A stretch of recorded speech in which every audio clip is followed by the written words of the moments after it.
Chers enfants du Conseil communal des jeunes, mesdames et messieurs, chers amis, c'était un lundi 11 novembre 1918 à 11 h.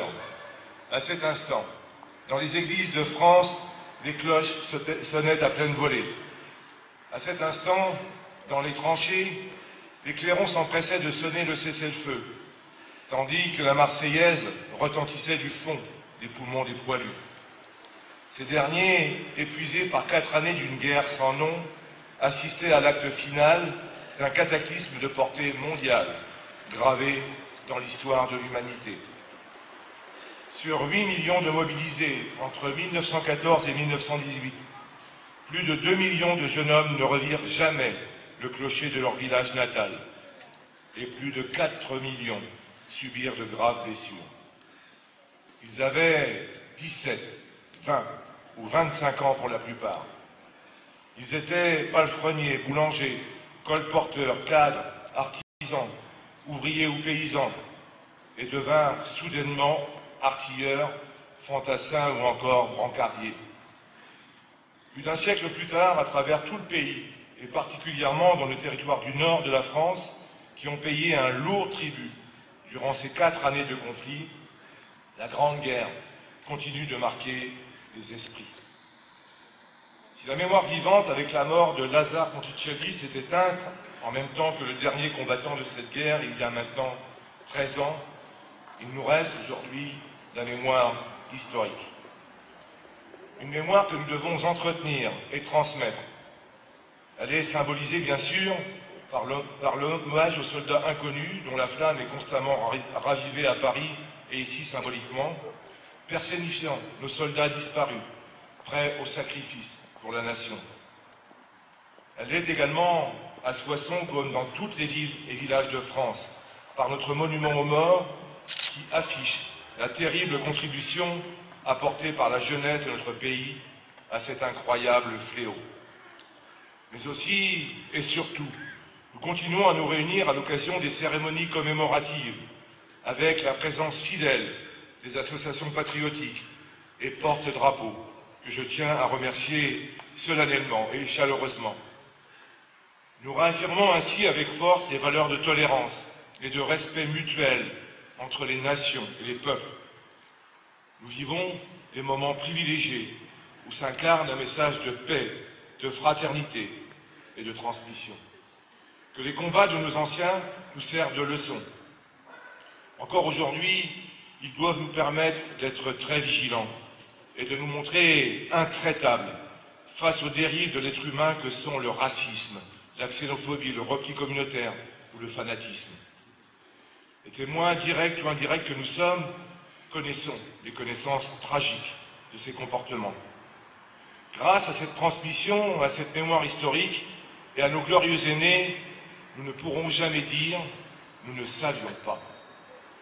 Alors, rendons hommage à toutes ces femmes et à tous ces hommes qui sont morts pour notre patrie, pour défendre la paix, quelque part en France ou dans le monde, lors de conflits armés.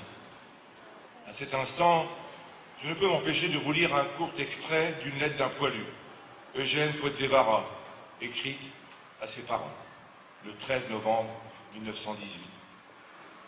Chers parents, le 9 à 10 h du matin, on faisait une attaque terrible dans la plaine de Veuve.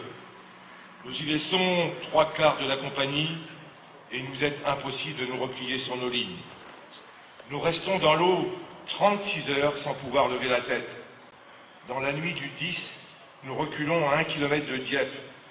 Nous passons la dernière nuit de guerre le matin au petit jour, puisque le reste de nous est évacué. On ne peut plus tenir sur nos jambes. J'ai le pied gauche noir comme du charbon et tout le corps violet. Il est grand temps qu'il vienne une décision où tout le monde reste dans les marais. Les brancardiers ne pouvant plus marcher car l'Allemand tire toujours. La plaine est plate comme un billard. À 9 h du matin, le 11, on vient nous avertir que tout est signé et que cela finit à 11 h. 2 heures qui parurent durer des jours entiers. Enfin, 11 h arrive. D'un seul coup, tout s'arrête. C'est incroyable. Nous attendons 2 heures. Tout est bien fini. Alors, la triste corvée commence. d'aller chercher les camarades qui y sont restés. Eugène. Eugène avait 22 ans. L'un est un héros pour la France, un héros pour la paix. Pour eux, pour nous, pour nos enfants, n'oublions jamais ce qu'ils ont fait et ce qu'ils ont vécu. Voilà donc les enseignements des cérémonies qui nous rassemblent depuis ce matin.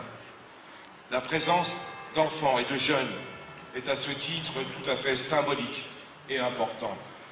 Elle est pour nous l'occasion de leur faire comprendre, de vous faire comprendre, mes chers enfants, l'horreur de la guerre et la nécessité de préserver la paix. Je conclurai en remerciant très chaleureusement tous ceux qui se sont associés à cette commémoration et plus largement à cette journée de mémoire.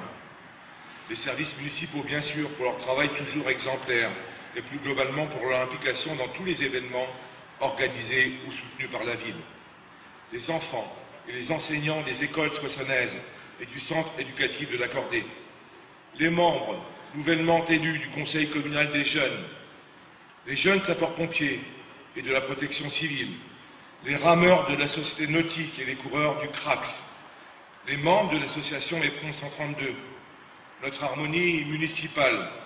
La chorale des enfants. Et enfin, naturellement, nos fidèles anciens combattants, porte-drapeaux et dames d'entraide.